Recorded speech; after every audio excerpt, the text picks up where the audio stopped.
All India मजलिस इत्तेहादुल मुस्लिमीन के राष्ट्रीय अध्यक्ष बैरिस्टर असदुद्दीन ओवैसी ने कर्नाटका के गुलबर्गा में देर शाम तक अपनी सियासी गुफ्तगू की और खास सियासी इजलास में और सियासी गुफ्तगू लोगों ने जमकर लुत्फ लिया। बताते चले असदुद्दीन ओवैसी साहब ने देश भर की राजनीतिक और सारे राजनीतिक दलों पर रोशनी डाली।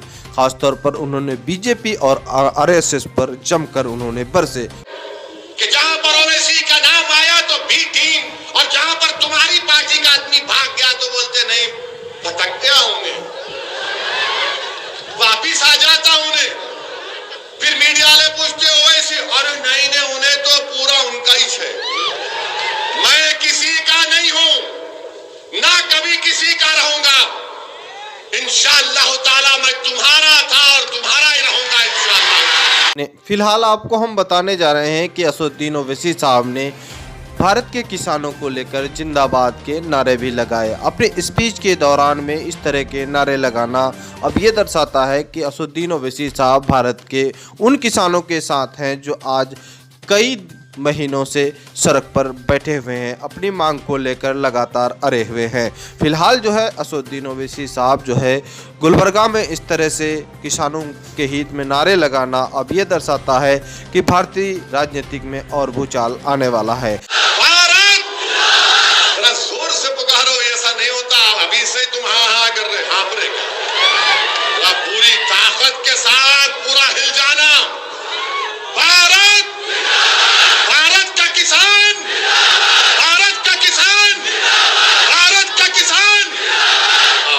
है। फिलहाल उन्होंने अपने स्पीच के दौरान कई बातों का जिक्र किया, खासतौर पर मजलिस इत्तेहादुल मुस्लिमीन को लगातार बी टीम का इल्जाम लगाना, इस तरह के बुनियादों पर काफी रोशनी डाला। ये लोग शुरू हो गए, देखो बी टीम आ गई, अच्छा उन्होंने काफी नहीं थे तो ममता बनर्जी भी शुरू हो गई, ओवैसी ये ओवैसी वो। अरे भाई आखिर मैं ही मिला क्या, तुम लोगों को कोई और नहीं है भारत में? बी टीम, सी टीम, वो फुला टीम। अरे आप क्या किए बताओ, कौन सा कारनामा आप अंजाम दिए? कर्नाटका में कांग्रेस के एमएलए कूद के जाकर बीजेपी में चले गए, मेरे से पूछ के गए थे, मेरे से बात करके गए थे, या इलियास बागवान साहब के पास आकर बैठे, जरा बाग में केला खिलाओ हम तुम्हारे साथ चलते, या अब्दुल रहीम के पास जाके बोले थोड़ा मिर्ची लगा दे हम दौड़ते, पूरे के पूरे भाग गए। अरे पतली गली पकड़ के भाग रहे, तुमको भागने वाला नजर नहीं आ रहा, तुमको एक ही मर्द नजर आ रहा। अल्हम्दुलिल्लाह तुम्हारे लोग भाग गए, भाग के रिजाइन करके जीत में गए, मिनिस्टर भी बन गए और आपको कोई नजर नहीं आ रहा। अरे हिम्मत है तो बोलो ना उनको, उनको नहीं बोलते पैसा लिया बीजेपी से, ना ममता बोलती ना कांग्रेस बोलती, जहां बात आती मुसलमान की तो पैसे की बात आ जाती। बताओ ये तुम्हारी फिरका परस्ती है, ये तुम्हारी घटिया सोच है कि जहां पर ओवैसी का नाम आया तो बी टीम और जहां पर तुम्हारी पार्टी का आदमी भाग गया तो बोलते नहीं भटक गया उन्हें, वापिस आ जाता उन्हें। फिर मीडिया वाले पूछते ओवैसी, अरे नहीं उन्हें तो पूरा उनका ही है।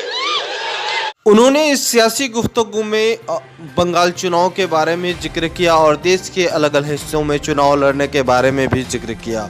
खास गुलबर्गा में लोग लुत्फ उठाए, उनके सियासी अंदाज, बोलने का अंदाज, खासतौर पर ममता दीदी को बंगाल चुनाव में लिचुट की और साथ ही साथ बंगाल चुनाव लड़ने के ऐलान तो पहले ही कर दिया है, लेकिन इस वक्त मजलिस इत्तेहादुल मुस्लिमीन के राष्ट्रीय अध्यक्ष बैरिस्टर असदुद्दीन ओवैसी साहब बिहार की तारीफ करते नहीं थकते हैं। बिहार में शानदार जीत के बाद बंगाल में निगाहें हैं और पूरा बंगाल खलबली सा मचा हुआ है। ऑल इंडिया मजलिस इत्तेहादुल मुस्लिमीन के गुलबर्गा में जो सभा हो रहा था तो सियासी गुफ्तगू के दौरान बंगाल चुनाव का जिक्र खुद बैरिस्टर असदुद्दीन ओवैसी साहब कर रहे थे।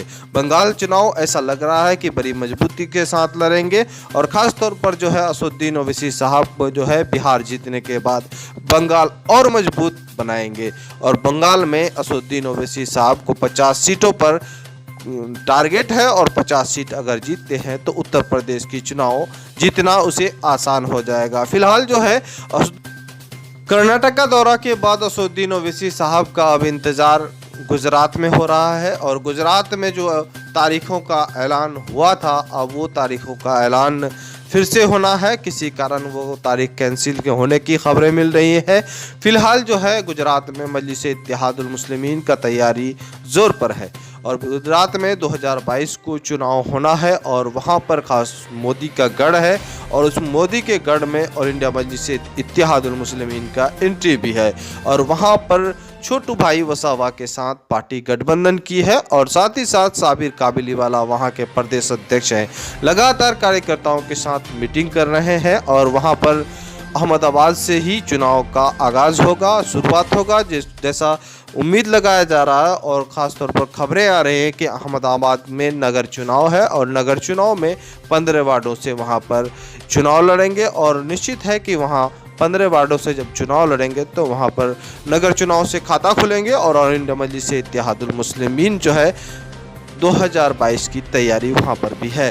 फिलहाल बताते चलें कि गुलबर्गा के इस सभा में जो सियासी माहौल पर चर्चा हुआ ऐसा लगा कि देश भर की राजनीति में अब फिर से एक नई किरण और नई सुबह होने वाली है। असदुद्दीन ओवैसी साहब किसानों के बारे में बोले, किसान के नारे लगाना। दूसरी खबर की ओर चलते हैं हम कि बिहार में इस वक्त जो है खलबली सा मच चुका है। कल भी हम ये खबर आपको वायरल किए थे और आज भी हम आपको खबरें बता रहे हैं कि कई लोगों ने अपने वाल में, खासकर यूट्यूब चैनलों ने अपने वाल में और ख़ासतौर पर इस तरह से सोशल मीडिया में खबर फैला रहा है कि असदुद्दीन ओवैसी के MIM पार्टी और उनके 5 विधायक अब जदयू के दामन थामने वाले हैं। ये बेबुनियाद गलत खबरें वायरल हो रहा है जो यहाँ पर अभी जो विपक्ष के खेमे में खलबली मचा हुआ है। ख़ास तौर पर लोग बंगाल देखते हैं और बंगाल बिहार से सटा हुआ है और इस तरह से अफवाह फैला रहे हैं।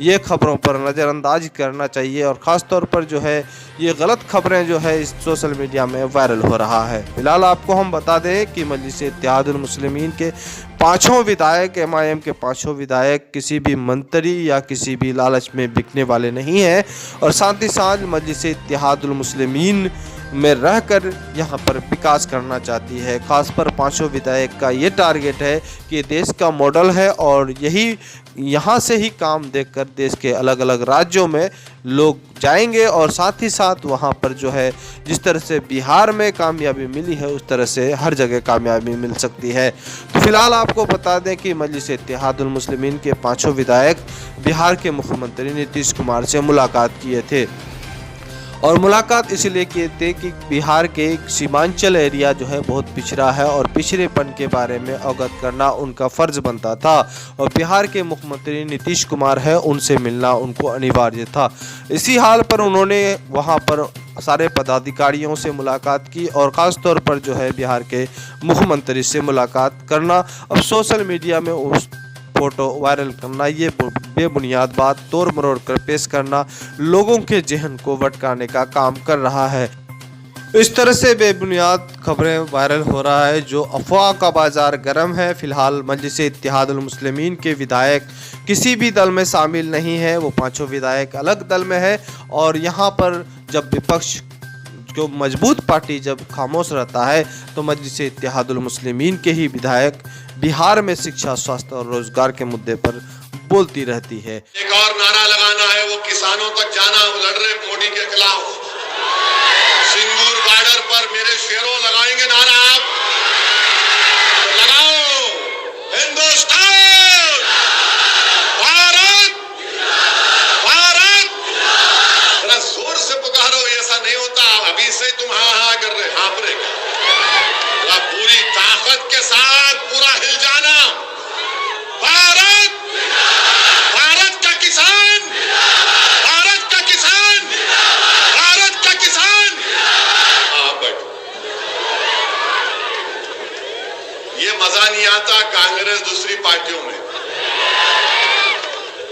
मेरे पास ही चलता ये मिर्ची है ना यहाँ पर।